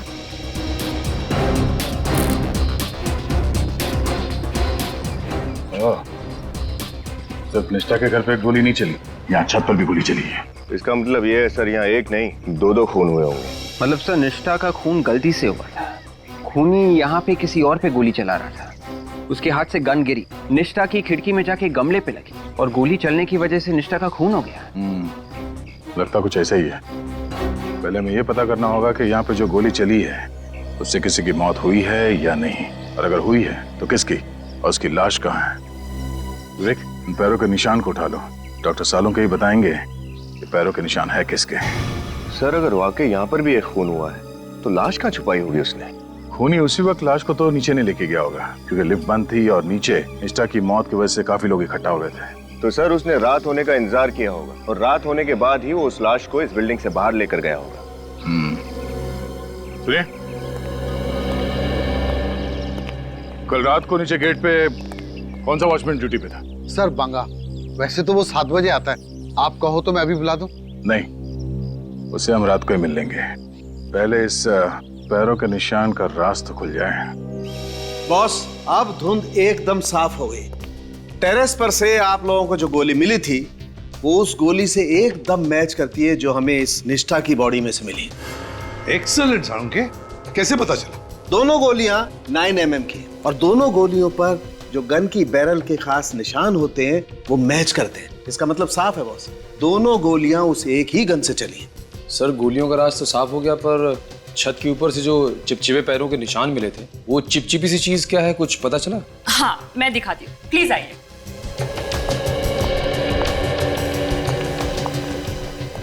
ये देखिए सर, ये है वो चीज। देखिए कैसे पानी के ऊपर तैर रही है। हाँ, ये तो किसी तेल की तरह लगता है। सरसों का तेल सर, जो खाना बनाने में इस्तेमाल होता है। सरसों का तेल? मगर सर कोई आदमी अपने पैर सरसों के तेल में डुबाकर छत पे क्यों जाएगा? सरसों का तेल?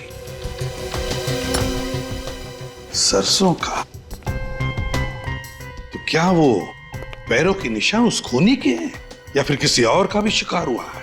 जिस वक्त निष्ठा की मौत हुई थी, मगर किसकी मौत हुई होगी? और फिर वो गन भी तो नहीं मिली है। वो गन जिससे निष्ठा का खून हुआ है, वो गन कहां है?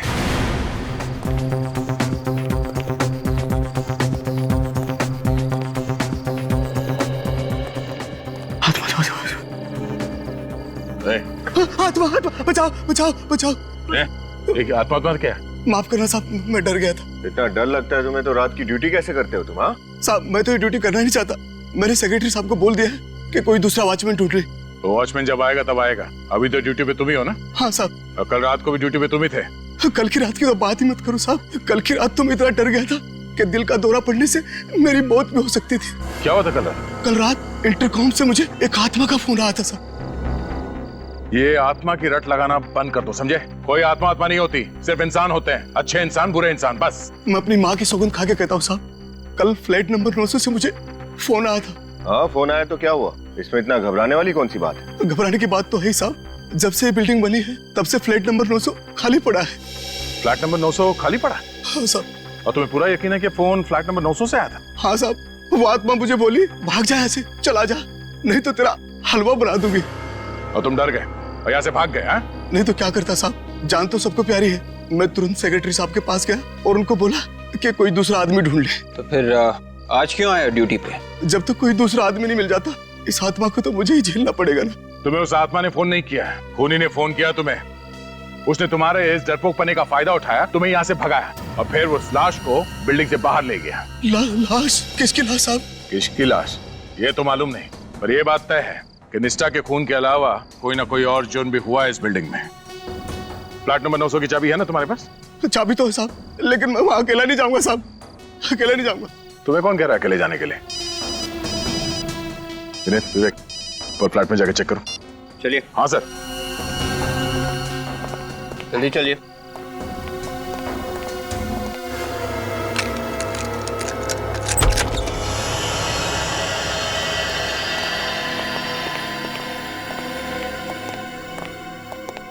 देखो साहब, ये फ्लैट तो सालों से बंद पड़ा है। यहाँ कोई इंसान तो क्या, कोई कबूतर तक नहीं आता। कोई ना कोई कबूतर तो आया है यहाँ।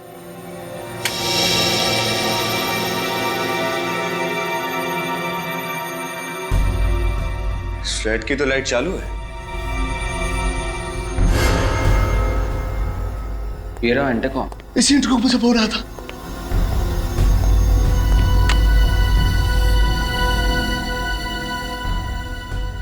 इंटरकॉम भी चल रहा है। एक बात समझ में नहीं आ रही कि ये बंद फ्लैट में बिजली और इंटरकॉम कहां से आए? ये पानी टपकने की आवाज है।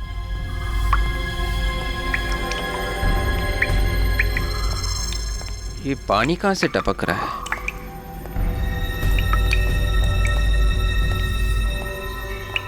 ओह,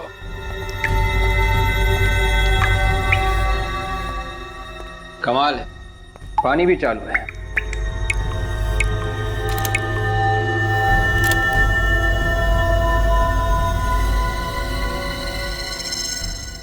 ये क्या है? विवेक,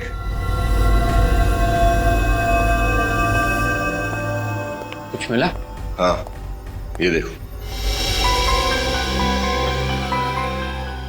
ये तो आगोश की घड़ी का टुकड़ा लग रहा है। अगर दोबारा आप लोगों ने मुझे बदनाम करने की कोशिश की तो मैं मीडिया को बुला के तुम सबको बदनाम कर दूंगा। ये तो आगोश की घड़ी का टुकड़ा ही होगा। मुझे भी यही लगा था। मैं दया सर को फोन करके इन्फॉर्म करता हूँ।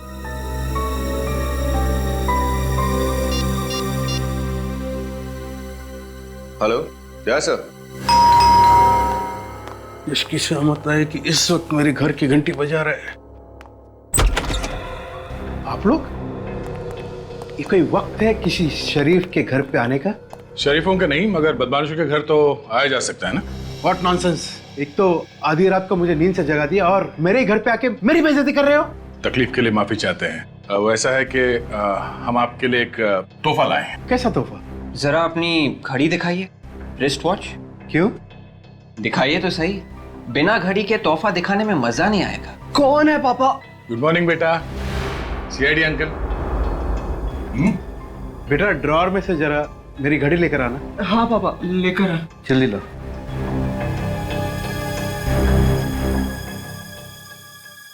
ये लीजिए पापा। ये लीजिए। अब तो बताइए कि तोहफा क्या है? ये रहा आपका तोहफा।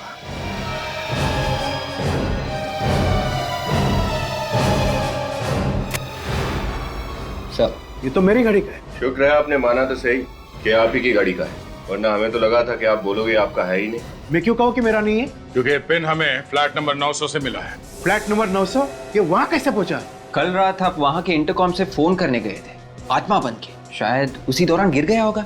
What nonsense! मैं वहाँ क्यों फोन करने जाऊँ? मेरे घर पे इंटरकॉम नहीं है क्या? रसोई का है। क्यों? खाना बनाने का इरादा है? You want to have dinner here? अभी पता चल जाएगा। सुनिए, हेलो, सुनिए, हेलो।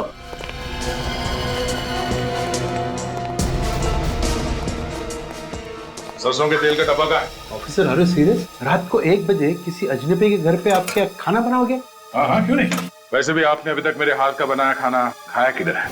और जो एक बार दया सर का बनाया हुआ पकवान खा ले, उसका जीवन सफल हो जाता है।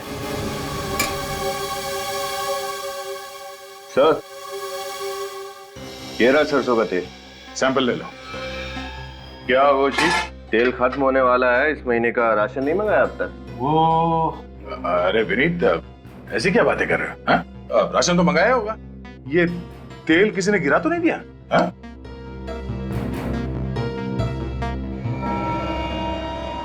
ये यहाँ पे देखो, तो चमक है यहाँ पर।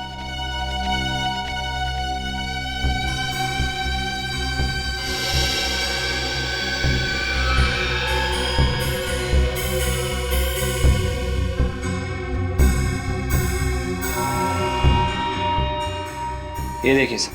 मतलब तेल यहीं गिरा है? ये तो मेरी नौकरानी धान्या ने गिराई होगी। लेकिन क्या सरसों का तेल किचन में गिरना क्या जुर्म है?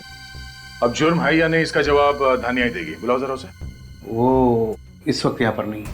यहाँ नहीं है? मगर वो तो इसी घर में रहती ना आप लोग के साथ में। रहती तो ये पर है। सर दरअसल बात यह है कि कल जमीन पर उसने तेल गिरा दिया था और इसी वजह से मेरे पापा ने उसे बहुत जोर से डांट दिया सर। फिर सर वो रोने लगी और घर से चली गई सर। और अब तक वापस नहीं आई। तो आप लोगों ने पता करने की कोशिश नहीं की कि कहाँ गई है वो? कैसे पता करता? उसके पास तो मोबाइल नहीं है और उसका घर का सही एड्रेस हमारे पास नहीं है। कहानी अच्छी है। कहानी नहीं है, सच्चाई है। सच्चाई तो ये है कि कल दोपहर धान्या अपने तेल में डूबे हुए पैर को लेके ऊपर छत पर गई और वहां पे तुमने उसका खून कर दिया। What? हाँ, उसके बाद तुम्हारी गन नीचे गिरी और उसी भरी हुई गन की वजह से निष्ठा का खून भी हो गया। ये क्या बकवास कर रहे हैं आप? मैं धान्या को क्यों मारूंगा? यही पूछने के लिए हम भी आए हैं, क्यों मारा उसे तुमने? हा? मैंने धान्या को नहीं मारा, लेकिन आप कैसे कह सकते हैं कि धान्या मर गई? क्या आपको इसकी लाश मिली है? हाँ अंकल, मेरे पापा किसी का खून नहीं कर सकते। जरूर धान्या कहीं चली गई होगी। जब तक ये पता नहीं चल जाता कि धान्या मर चुकी है या लापता है, आप हमारे साथ ही रहेंगे। चलिए। ये क्या कर रहे हैं आप? विवेक, ये चलो ना। Yes sir. आप ऐसे नहीं कर सकते। चलिए। लेकिन अरे पापा, कहाँ ले जा रहे हो मेरे पापा को? अरे सर, मेरे पापा निर्दोष है, उन्होंने किसी को नहीं मारा सर, यकीन कीजिए मेरा। देखो बेटा, अगर आपके पापा निर्दोष हैं तो उन्हें कुछ नहीं होगा, मैं खुद उन्हें छोड़ जाऊंगा, ठीक है? बताइए आगोश जी, सारे सबूत तुम्हारे खिलाफ है, क्या कहते हो बताओ? सर आप मेरा लाई डिटेक्टर टेस्ट करा लीजिए। मैं सच में नहीं जानता कि धान्या कहाँ। अच्छा, वो झूठ बोल रहा है साहब। वही हमेशा धान्या को डांटते फटकारते रहता था, उसी ने धान्या को कहीं ना कहीं ठिकाने लगा दिया होगा। ये बात आप इतने यकीन के साथ कैसे कह सकते हैं? मगर शंपा को तो कुछ और ही कहना है। सर आप एक नौकरानी पे यकीन कर रहे हैं? वो नौकरानी संपा का दिमाग खराब हो गया, कुछ भी अनफसनफ बक रही है। सर मैं तो एक शरीफ और इज्जतदार आदमी हूँ, मैं ये सब क्यों करूँ? मान लिया कि आप एक शरीफ और इज्जतदार इंसान हैं, लेकिन हम आपकी बातों पर यकीन क्यों करें? सर मैं अपनी बेटी की कसम खा के कह रहा हूँ कि खून मैंने नहीं किया, और धानिया कहाँ है मुझे नहीं मालूम। मुझे एक बात बताइए, आपकी वो टूटी हुई घड़ी, मेरा मतलब उस घड़ी की चाबी, वो फ्लैट नंबर 900 में कहां से पहुंच गई? सर ये बात तो मेरे भी समझ में नहीं आ रहा है कि मेरी घड़ी की पिन वहां पहुंची कैसे। सर लगता है खूनी ने पहले इनकी घड़ी चुराई और फिर वही घड़ी की चाबी लेकर फ्लैट नंबर 900 में फेंक दी होगी, और फिर इंटरकॉम पर सिक्योरिटी गार्ड को डरा दिया, और फिर वही टूटी हुई घड़ी लेकर आगोश के घर में वापस रख दी। आगोश जी, धानिया की किसी दोस्त या रिश्तेदार का पता मालूम है तुम्हें? सर मैंने तो कभी उससे पूछा नहीं, उसने कभी बताया। धानिया के गांव के बारे में कुछ पता है? उसने कभी कुछ बताया हो? सर वो बुढ़ा खुसट दिन रात उससे काम करवाता रहता था, उससे एक भी दिन की छुट्टी नहीं देता था। बेचारी गांव जाती भी तो जाती कैसे? कम से कम गांव का नाम तो पता होगा। हाँ साहब, एक बार उससे बताया तो था, माधवगढ़ नहीं, निवारी। हाँ साहब याद आया, उसके गांव का नाम था मिवारी। हाँ साहब, मिवारी नाम था उसके गांव का। मिवारी। सर। हाँ राजा, धानिया के गांव का पता चल गया, मिवारी गांव। गुड, मिवारी गांव। खूनी ने बड़ी लंबी प्लानिंग की आगोश को फंसाने के लिए, लेकिन अब गांव का नाम पता चल गया है तो सारे सवालों के जवाब धानिया के उस मिवारी गांव में ही मिलेंगे।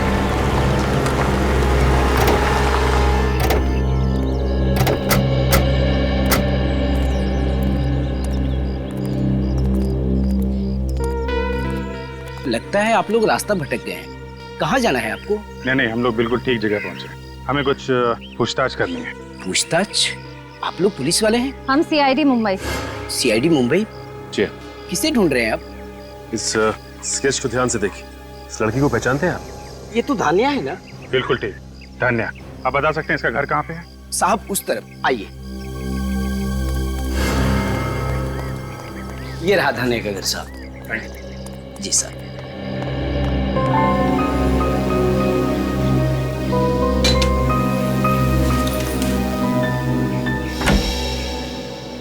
जी कहिए। धानिया है घर पे? धानिया से मिलने आए हैं? जी। धानिया तो शहर में है, मुंबई में, पर आप लोग? हम लोग भी मुंबई से ही आए, सीआईडी से। सीआईडी? जी हाँ। कहाँ है धानिया?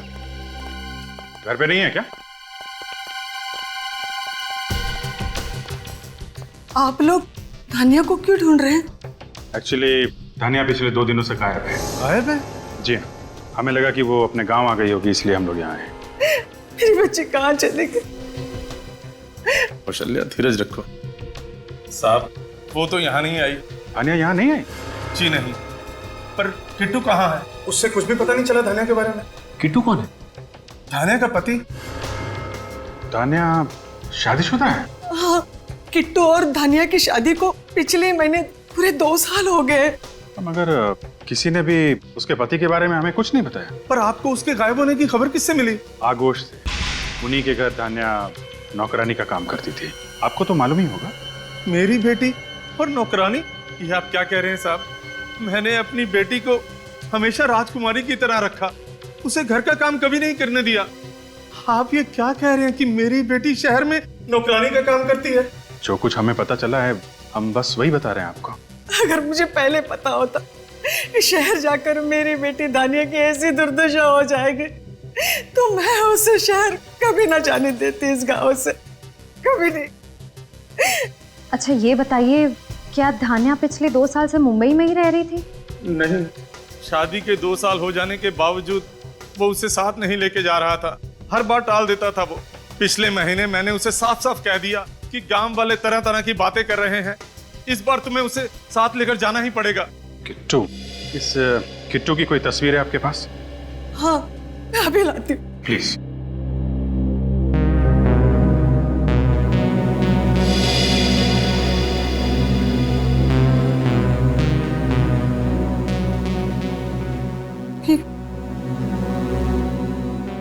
ये किट्टू है?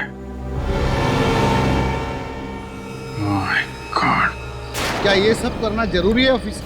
जरूरी नहीं होता तो हम लोग यहाँ आते नहीं। बात क्या है सर? आपने हम सबको यहाँ क्यों बुलाया? बताते हैं। सचिन, बिल्डिंग के सारे लोग आ गए? हाँ सर, सारे के सारे लोग यहाँ। हमने आप लोगों को यहाँ पे इसलिए बुलाया है, जिस दिन यहाँ निष्ठा का खून हुआ उसी वक्त बिल्डिंग के अंदर एक और खून हुआ है। एक खून और? मगर किसका सर? धान्या का। धन्या भाई जो आघोष क्या काम करती है? जी हाँ भाई। सर मतलब धान्या गायब नहीं हुई, उसका खून हो गया? जी हाँ, उसका खून हुआ है। सर मुझे पूरा यकीन है उसको जरूर आघोष बाबू ने मारा होगा। तमीज से बात करो, मेरे पापा उससे क्यों मारेंगे? हाँ अरे क्यों नहीं मार सकते? कितना गुस्सा आता उन्हें, मार दिया होगा गुस्से में सर। अगर मेरे पापा के खिलाफ एक शब्द और भी कहा ना तो मैं तुम्हें मार दूंगा। सीआईडी के सामने मरने मारने की बात नहीं कर, बच्चे हो ना, बच्चे की तरह रहो। फिर सर धान्या का खून उसी दौरान हुआ जब निष्ठा का खून हुआ था, तो उसकी लाश कहाँ गई? उसकी लाश को किसी ने देखा क्यों नहीं? उसकी लाश हमें मिल गई है। मिल गई है? जी हाँ।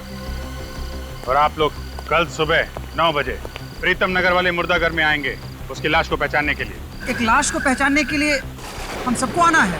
जी हाँ, सबको आना। लेकिन अभी अभी आपने कहा कि आपको पता है वो लाश उसकी है, तो पहचान के करेंगे क्या? फॉर्मेलिटी है, पूरी तो करनी पड़ेगी। आप सब लोग सुबह 9 बजे आएंगे, उसे पहचान के एक पेपर पे साइन करेंगे। कल 9 बजे शाम।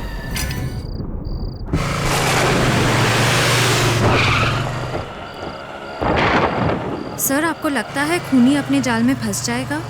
लगता नहीं है श्रेया, मुझे यकीन है, पूरा यकीन है।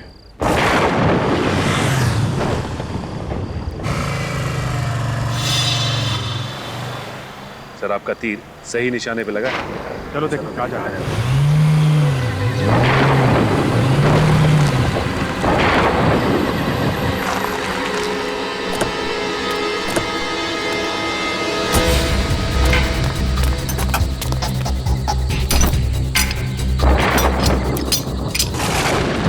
की लाश सीआईडी वालों को मिल कैसे सकती है? तुमसे कोई काम ढंग से नहीं हो। मैंने तुम्हें कहा था ना उसकी लाश को यहाँ मत गाड़ो। अब यहाँ पर भी मेरी गलती है। बहस मत करो, जल्दी चलो। चल रहा हूँ ना। तुम्हें याद है ना कि लाश कहाँ छुपाई थी? हाँ जल्दी करो। हाँ यहीं पे है, जल्दी चलो।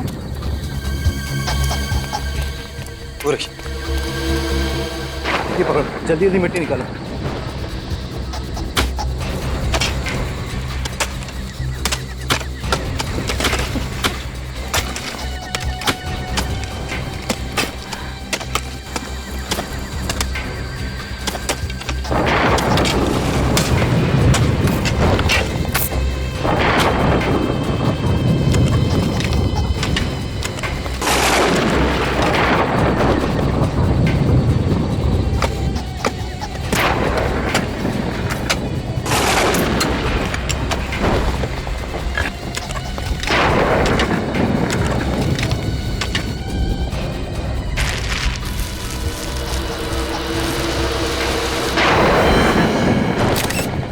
तो डर ही गई थी, लाश तो यहीं पर है। अगर लाश यहाँ है तो सीआईडी वालों के हाथ में जो लाश लगी थी वो किसकी है? वही बताने के लिए हम लोग आए आप। सर आप यहाँ? तानिया की लाश मिल गई, हमने ढूंढ निकाला। हाँ सर, हम आपको बुलाने ही वाले थे। अच्छा, इन दोनों ने हमारी काफी मदद की, वरना ये केस तो सॉल्व ही नहीं हो पाता। कानून की मदद करना तो हमारा फर्ज है। अब थोड़ी मदद और कर दीजिए। हमारी गाड़ी वहाँ पे खड़ी है, अंदर जाके बैठने का कष्ट करेंगे उसमें। हम क्यों बैठे सर? अंदर तो खूनी बैठेगा ना। बैठोगे तो तुम ही, क्योंकि खूनी का नाम किट्टू है। किट्टू कौन है सर? कमाल है सर, ये तो किट्टू को भी नहीं जानता। मैं बताता हूँ कौन है किट्टू। ये देखिए, ये है किट्टू। जाने दो, वरना तुम सीआईडी वालों की लाशें यहीं गाड़ दूंगा धान्या की लाश के साथ। अरे बाप, 2 मिनट में कानून के रक्षक से कानून के भक्षक बन गए तुम, हैं? जाने दो, मैं सच कह रहा हूँ, वरना तुम तीनों की लाशें मैं यहीं गाड़ दूंगा। वरना? वरना मारोगे हमें?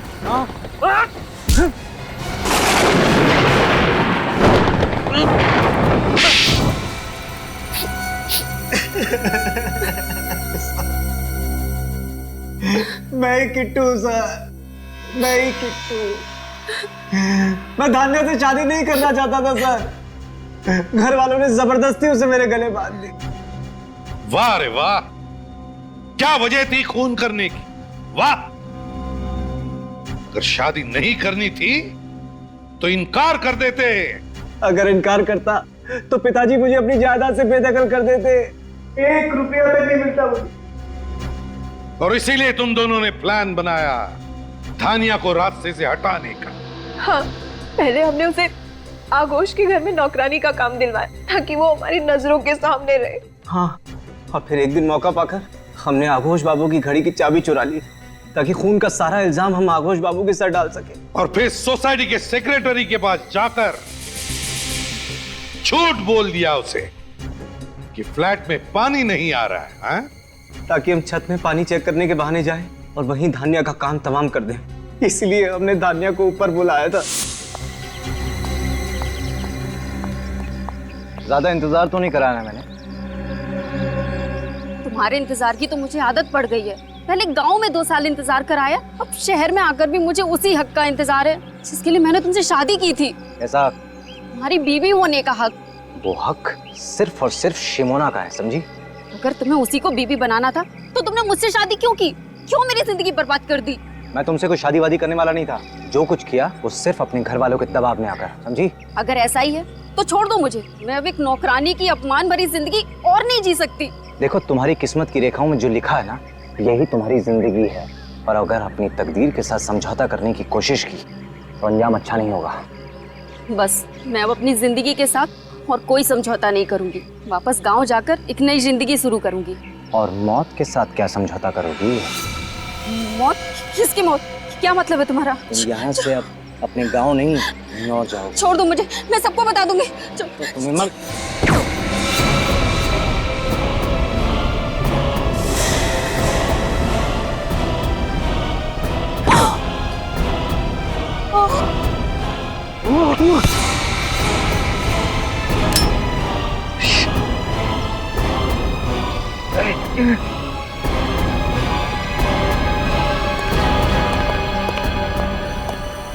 ना ही मेरे हाथ से वो गन गिरती और ना ही निष्ठा का खून होता। निष्ठा का खून तो होना ही था, तुम्हारी गन से नहीं तो मोहित या वंश की गन से। एक तरह से निष्ठा की मौत का हमें फायदा ही मिला था। उस दौरान मची भगदड़ में मैं जल्दी से बिल्डिंग के नीचे गई और गन उठा ली। और फिर मुझे धानिया की लाश को छत पर छुपाने का मौका मिल गया। और फिर तुम रात का इंतजार करते रहे धानिया की लाश को ठिकाने लगाने के लिए। हाँ सर। अपने स्वार्थ के लिए तुमने 2 मासूम लड़कियों की जानें ली। क्यों?